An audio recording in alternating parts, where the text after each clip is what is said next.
Good morning, all of you.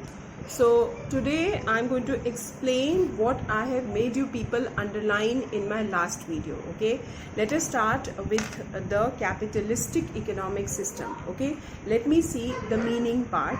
So a capitalist economy is an economy in which productive resources are owned by private individuals. That I have already told you, that all the productive resources are owned by whom? Private individuals, who use these resources to earn profit. And I told you why they use the productive resources, so that they will able to earn profit. Then, and in which the government intervention is minimum, so that economic activities are mostly unplanned and uncoordinated. Yes, okay. So you know that productive resources are owned, controlled and managed by private sector. Private sector managed and controlled productive resources for the motive to earn profit. And capitalistic economic system is the system in which government intervention is minimum. And if government intervention is minimum, means that the system is unplanned and uncoordinated. There is no coordinating agency in capitalistic economic system, because government interference is minimum. No authority is there who can do the planning. Private sector in their own way decide what commodity they want to produce, what commodity they want to sell, and consumers also decide what they want to buy and how they want to live their life. There is no intervention from the government side. That's why we say that capitalistic economic system is unplanned and uncoordinated. There is no coordinating agency. There is no agency who can make the planning. What is the reason behind it? Reason is government intervention is minimum. Is it clear? So, what is capitalistic economic system? The system in which productive resources are owned by the private sector in order to earn profit, and it is the system in which government intervention is minimum. That is why the system is unplanned and uncoordinated. This is the meaning. Now come to the features of capitalism. Whatever lines I made you underline, that I am going to explain you. What is the first feature of capitalism? Private property. Private property means individuals, the citizens of the country, the residents of the country are free to have private property up to any limit. There is no limitation. Anyone can have a property up to any limit. Is it clear? What you people have underlined? See, private property is the very essence of capitalistic economic system. Very essence means it is one of the most important feature of capitalistic economic system. Then, private property means that individual owners of the productive forces have the right to acquire, possess, use and sell property and productive forces. Means individuals have the right to acquire property, have the right to possess property, have the right to use property, and also have the right to sell their property and productive forces. There is no limitation in the acquisition, in the process, in possessing, in using, and even selling the private property. No limitation. Then this means that the owners of the productive resources take important decisions such as what to produce, how to produce, and the amount of saving and investment in the economy. As what is the first feature? Right to have property. An individual can have the right to have the property. They can acquire property. They can possess property. They can use property. They can sell property of their own wish. What is the meaning of this? The meaning is that important decisions of the economy, that is what to produce, how to produce, for whom to produce, the rate of saving and investment in the economy are all free for the individual to take. That is the first property of capitalist economic system. Come to the second.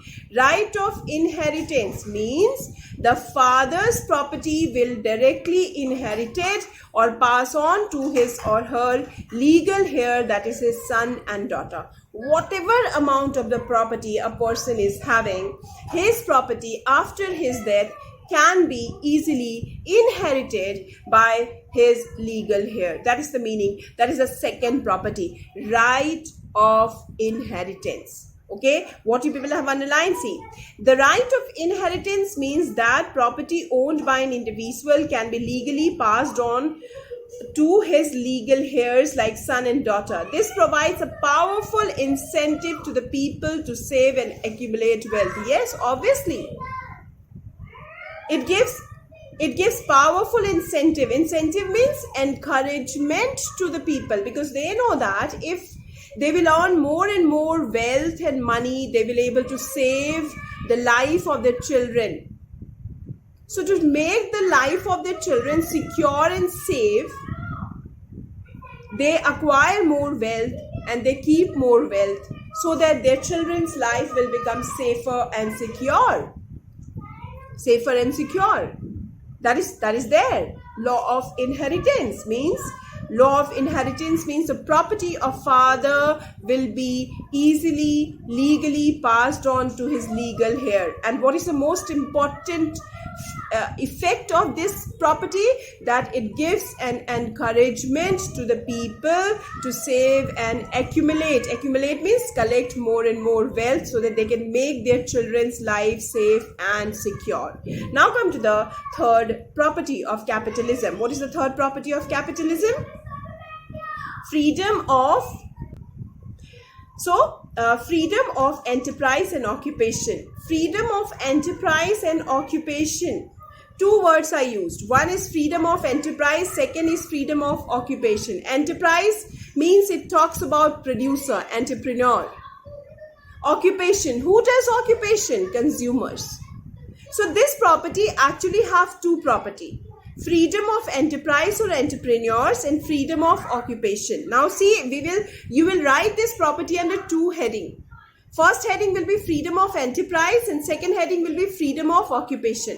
Now see the freedom of enterprise, and when I made you underline, I made the freedom of enterprise thicker and I made the freedom of occupation also thicker. Now see, freedom of enterprise means that private entrepreneurs are free to use productive resources for the production of a product of their own choice. Entrepreneurs are free. Free for what?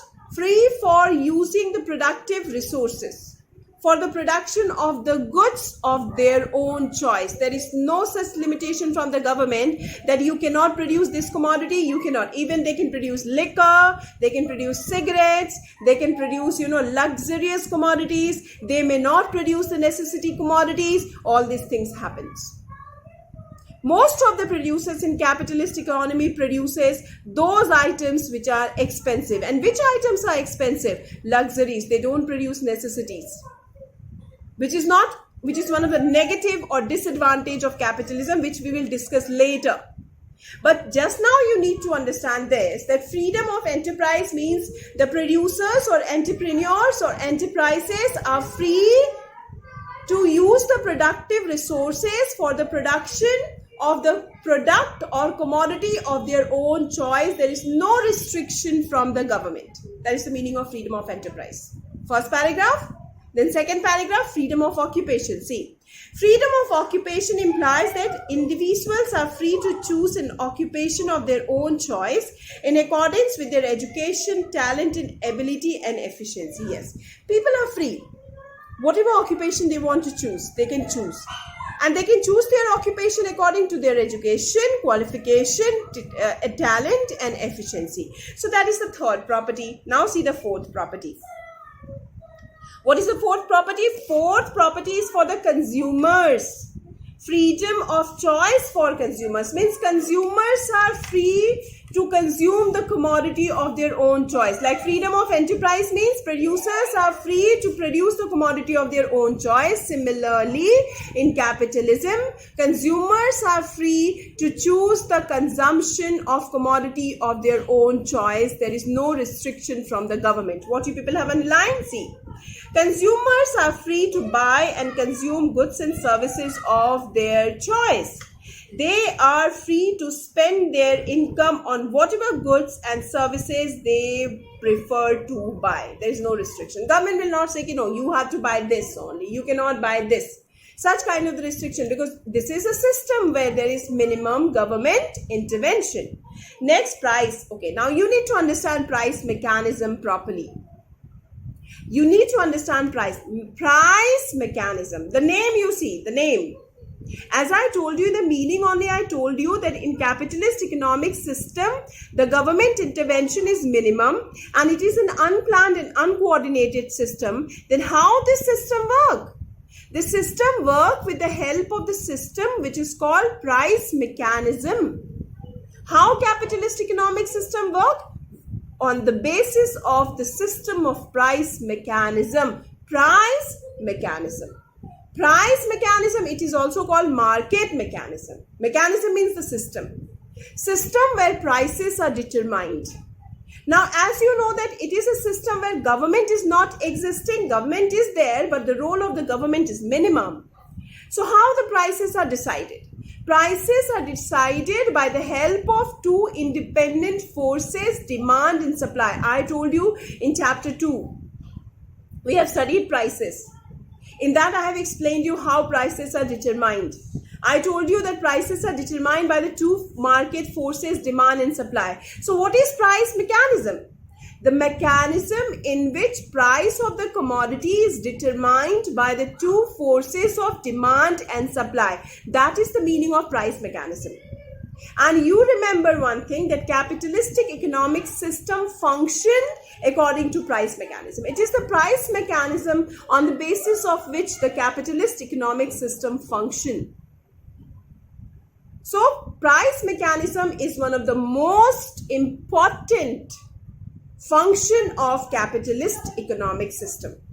Now, what is price mechanism? What you people have underlined? See in the book. Price mechanism is the process. This is the meaning. This is the meaning. Price mechanism is the process through which prices of goods and services are determined by the market forces of demand and supply. So underline this as meaning. What is the meaning of price mechanism? The mechanism where prices are determined by the forces of demand and supply. Then in capitalist economy, every commodity has a price tag attached to it. In capitalism, it is there because there is no government. Nobody is there to give you protection like in India. In India, what happened? In the market, prices are very high. So government provide protection to the poor people. How they provide protection to the poor people? By selling the essential commodities to the poor people through ration shop and ration card in a very lesser price. This system does not exist in capitalistic economic system. Just remember. In capitalistic economic system, every commodity has a price tag. And how we decide about this price tag? Through price mechanism. Through the two market forces, demand and supply. So see, now what is given here? In capitalistic economy, every commodity has a price tag attached to it. Prices indicate consumers' choice and preferences. Price mechanism is the fundamental to the operation of the capitalistic economy. Yes, this is the most important line. Price mechanism is a fundamental. What is the meaning of fundamental? Fundamental means something which is the basic thing of an economy. And what is the basic thing of an economy?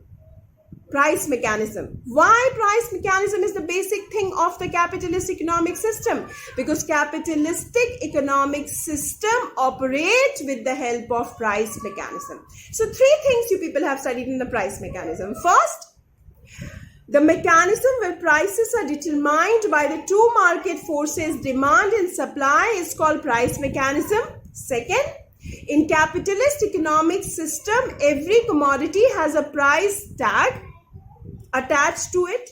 Third, price mechanism is the fundamental for the operation of the capitalist. Without price mechanism, capitalist economic system cannot operate, cannot function. The next paragraph which you people have underlined under price mechanism, see. Price mechanism is the coordinating mechanism. Another very important. What is the first point of price mechanism? Price mechanism is the fundamental to the operation of capitalist economic system. Similarly, price mechanism is the basic coordinating mechanism in capitalist economy. Basic coordinating. Because we know that government is not there. It is uncoordinated and unplanned. So who coordinates the capitalist economic system? The system which is called price mechanism. Then, economic activities are coordinated largely through price mechanism. That is why Adam Smith regarded price mechanism as an invisible hand. It is an invisible hand. Otherwise, if you talk about socialist system, government is there. But in capitalism, no government intervention. So who coordinate? Who plan? Who help to the operation of capitalist economic system? It is the price mechanism. I hope you people have understood. Next feature is competition. Obviously, all are private sector. Many industries are there. All the industries have a rivalry with each other. The industry who produces the commodity in the minimum cost will able to survive. The industry who will produce the commodity efficiently will able to survive in the market. Otherwise, inefficient, incapable producers will not able to survive. They will not able to face the competition in the market. So competition is another important feature of capitalism. See what you people have underlined. You people have underlined, competition means rivalry between the participant in the market in the market. Okay, those who are the participant in the market, there is a rivalry between them. Rivalry between them means there is a competition between them. Further, in capitalist economy, there exists a high degree of competition both in the product and factor market. Product market where goods and services are sold, factor market where factor services are sold. Bought and sold. Then next paragraph, what you people have underlined. Competition is one of the vital pillar of capitalism.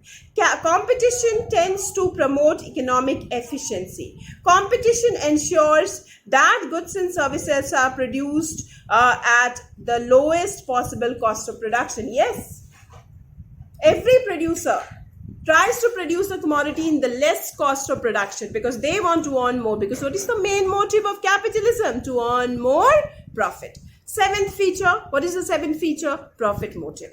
What is the main motive of the capitalist economic system? To earn profit. To earn profit. Okay. Profit motive. Okay. Then self-interest. Yes. This system is motivated by self-interest. People are selfish. They want to uplift their self-interest. Social welfare does not exist. Cooperation between individuals does not exist.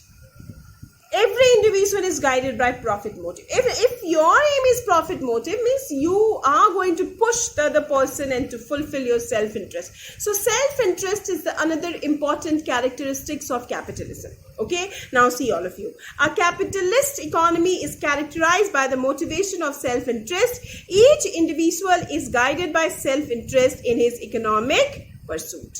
Okay, last characteristics.